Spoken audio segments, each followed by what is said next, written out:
streaming now. Download our app on your smart TV, Roku, Apple TV, and more. I first learned about True Freedom Ministries when I was a warden working in the Ohio Department of Rehabilitation and Corrections many, many years ago. And talk a little bit about your role, your involvement with the ministry. Yeah, right now I am the Director of Operations for Prospera Reentry, which is a section of True Freedom Ministries, and we are a workforce development, workforce readiness program. We currently take men and women, men out of prison, out of Grafton Correctional Institution, and take them out into society where they're working living wage positions during their incarceration. They can do this up to 3 years prior to their release, and we provide all of the transportation for them.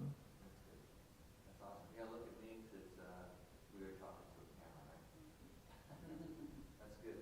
So, how do you describe the vision, the mission, the heartbeat of True Freedom Ministry? The heartbeat of the ministry is, and of Prospera, is bringing the word of the gospel to individuals that are incarcerated and those that have been released from institutions. We work with them as well. Good. Talk about how people are getting saved, how they're hearing about the gospel. That's done in many ways by the ministry. We have pastors that go into institutions throughout the state of Ohio, as well as we have a homeless mission as well, an addiction and recovery mission also within the ministry. We also do large events such as softball games, basketball games within the institutions, and that brings in more people from the outside to share. That's awesome. What was it like being a warden and seeing programs like this come and go? What did that do for, say, as a warden? I always, as a warden, you cannot manage your institutions without volunteers such as those that come in with True Freedom Ministry.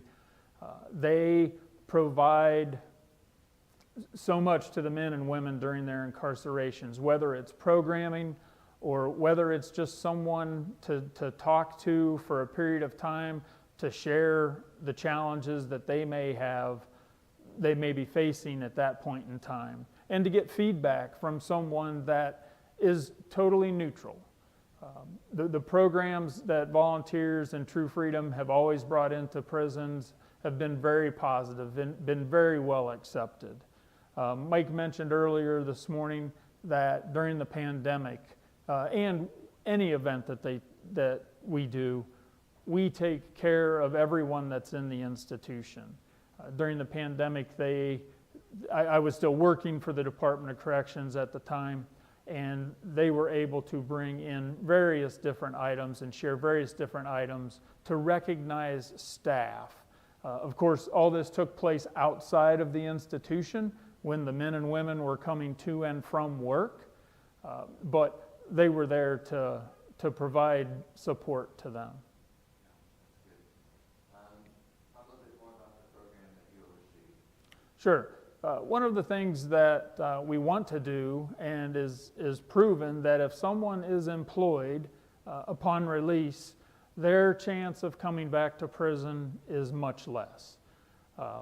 So with their ability to work while they are incarcerated, if they are able to take part in the work release program, all of their wages, a majority of their wages, are placed in their going home fund, as we like to call it.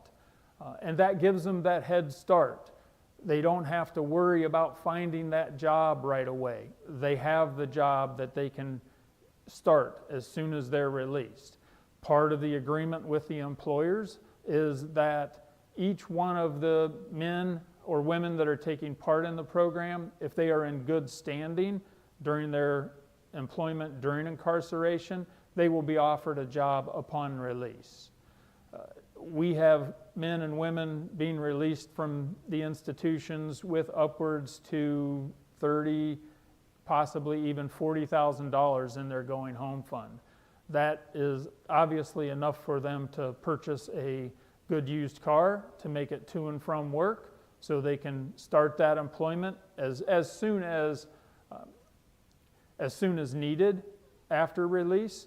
They can have that first month's rent and down payment on an apartment and have a place to live.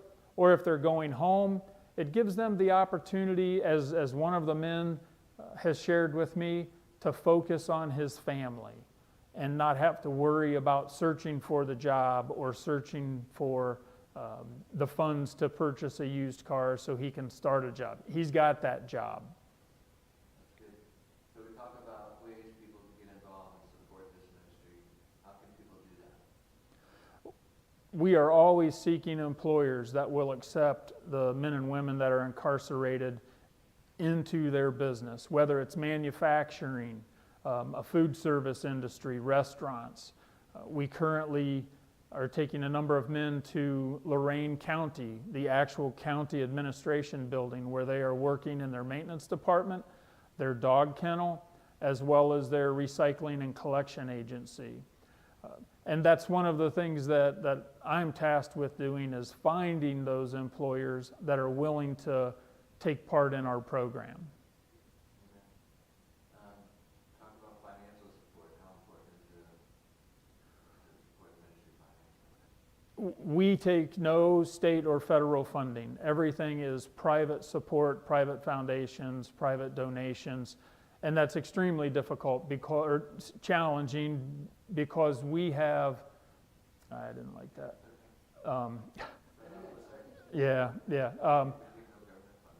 No government funding at all. We provide the transportation, so we have several vehicles that we put a lot of miles on. They need tires, they need oil changes, they need brakes. And as well as all of our drivers, we compensate our drivers. They are not volunteers to us, so we have to pay our drivers as well.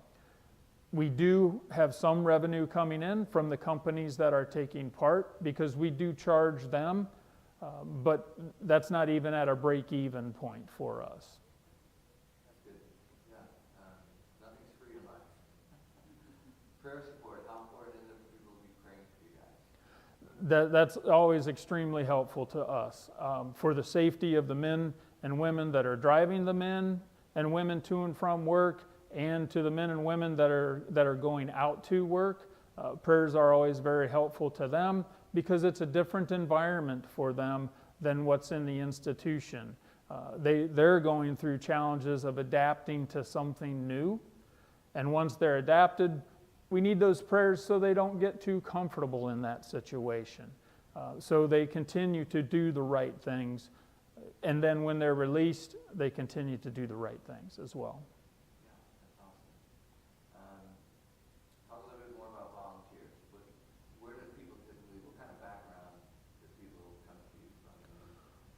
We will accept volunteers from any background, and we look for their strong suits and how they may be able to assist us in our mission. Why do you do what you do? What gets you up in the morning? I'll say my father was a college professor, and I apologize, I get a little choked up talking about him, but he touched lives. He touched lives. And in my 37-year career with the Department of Corrections, I know I touched lives in a different way than my father did as an educator. And that's what motivates me and gets me up in the morning, is because I know I'm still impacting people. Fewer than when I was working within the Department of Corrections, but I'm still impacting people. And that's been my life mission. If I can impact half the people that my father did, I would consider my life a success. Final question, is there anything else the Lord put on your heart to share with us today? Thank you for coming and doing this for us and with us. To spread this word and to spread what our organization is all about is very important. Overcomers TV, streaming now. Download our app on your smart TV, Roku, Apple TV, and more.